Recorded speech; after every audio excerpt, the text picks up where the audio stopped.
నిజామాబాద్ జిల్లా ఎడపల్లి మండలంలోని పలు గ్రామాలకు చెందిన 62 మంది అర్హులైన లబ్ధిదారులకు తెలంగాణ రాష్ట్ర ప్రభుత్వం అమలు చేస్తున్న కళ్యాణ లక్ష్మి షాదీ ముబారక్ పథకాల కింద చెక్కుల పంపిణీ కార్యక్రమం బుధవారం జరిగింది. కార్యక్రమం ఎడపల్లి మండల ప్రజా పరిషత్ కార్యాలయంలో అధికారుల సమక్షంలో ఘనంగా నిర్వహించారు. కార్యక్రమానికి తెలంగాణ రాష్ట్ర ప్రభుత్వ ప్రధాన సలహాదారు బోధర్ ఎమ్మెల్యే పొద్దుటూరు సుదర్శన్ రెడ్డి ముఖ్య అతిథిగా హాజరై లబ్ధిదారులకు చెక్కులను అందజేశారు. సందర్భంగా క్రిస్మస్ వేడుకల సందర్భంగా సుదర్శన్ రెడ్డి మాట్లాడుతూ కాంగ్రెస్ ప్రభుత్వం పేదలకు వెనుకబడిన వర్గాల సంక్షేమానికి నిరంతరం కట్టుబడి ఉందని, ముఖ్యంగా పేద కుటుంబాల వివాహాల భారం కాకూడదని ఈ పథకం ఎంతో దోహదపడుతుందని అన్నారు. కార్యక్రమంలో ఎడపల్లి మండల కాంగ్రెస్ పార్టీ అధ్యక్షులు పులి శ్రీనివాస్, జిల్లా బ్లాక్ కాంగ్రెస్ పార్టీ అధ్యక్షులు బిల్లా రామ్మోహన్, జిల్లా ఎస్సీసీఎల్ కన్వీనర్ ఈరంటి లింగం పాల్గొన్నారు. అలాగే మండల పరిధిలోని సర్పంచులు, ఉప సర్పంచులు, వార్డు సభ్యులు, ప్రజా ప్రతినిధులు పెద్ద సంఖ్యలో హాజరై కార్యక్రమాన్ని విజయవంతం చేశారు.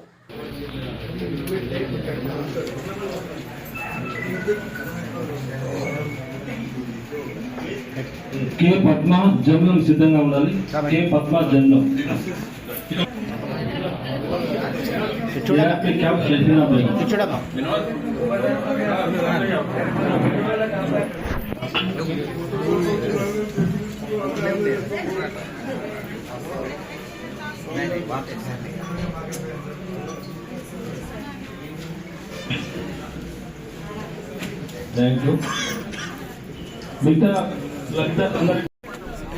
కాంగ్రెస్ ప్రభుత్వం ఉన్నప్పుడు చిన్న వాళ్లకు పెళ్లి చేసుకోవడానికని फोटोलो शादी करने का वास्ते जब 25,000 देते थे, जब बजट बहुत कम था, अभी रेवंत रेड्डी जी आने के बाद मुख्यमंत्री ने रचन तरह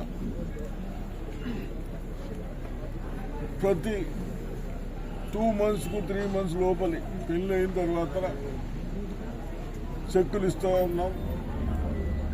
ఇప్పటి వరకు ఇక్కడ కూడా కోట్లాది రూపాయలు చెక్కులు ఇచ్చాం. షాదీ ముబారక్ కానీ కళ్యాణ లక్ష్మి కానీ తప్పనిసరిగా చిన్న వాళ్లకు సౌకర్యం చేయాలనితో 1-2 కాకుండా ₹1,00,000 చెక్స్ ఇస్తా ఉన్నాం తప్పనిసరిగా. అదేవిధంగా ఏదో గత ప్రభుత్వాలు నిర్లక్ష్యం చేసి కనీసం చిన్న వాళ్లకు తినడానికి వైట్ కార్డు లేకుంటే బియ్యం రాక ఇబ్బంది పడతా ఉన్నారు. అడ్వాంటర్ను కూడా చూసి బహుశా మనం 8-9 లక్షల వైట్ కార్డ్స్ ఇచ్చడం జరిగింది. వైట్ కార్డే కాకుండా దొడ్డు బియ్యం ఇస్తే కేసీఆర్ గారు ఉన్నప్పుడు మనకు ₹35 కొంటే మన గవర్నమెంట్కి పడితే మనకు ఇస్తే మనం ₹10-12 అమ్మేస్తా ఉంటాం.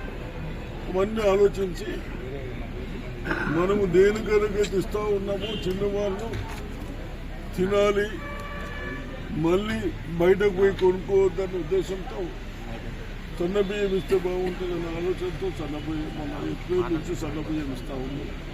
ఈ విధంగా అన్ని సౌకర్యాలు చేస్తూ మరి కేసీఆర్ గారు వచ్చిన తర్వాత డ్వాక్రా సంఘాలకు కూడా మనం అప్పుడు పావులో పట్టిస్తూ ఉంటుంటుంది. తర్వాత అది కూడా మానేసి ఇంట్రెస్ట్ ఫ్రీ ఇచ్చాం. మళ్ళీ ఇప్పుడు రేవంత్ రెడ్డి గారు మన ముఖ్యమంత్రి గారు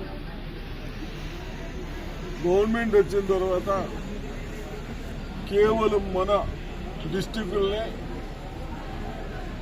10 కోట్లు డాక్రా ప్లస్ వీళ్లకు 12 crores రూపీస్ ఇంట్రెస్ట్ ఫ్రీ ఇస్తూ ఉన్నాం. ఆ ఇంట్రెస్ట్ మంత్లీ బహుశా 5 కోట్ల రూపాయల వరకు గవర్నమెంట్ భరిస్తూ ఉంది. నేను ఒకటే చెప్తా ఉన్నాను అధికారులకు, కన్సల్ట్ అధికారులకు, డ్వాక్రా మహిళా సోదరులకు, మీరు కేవలం అడ్డికే ఇచ్చుకుని కాకుండా ఎక్కడైతే మనం తినేది కానీ ఇటువంటి అన్నీ బయటకు వెళ్ళి వచ్చేటి బాగుంటలేవు, మన ఆరోగ్యాలు చెడిపోతూ ఉన్నాయి. కాబట్టి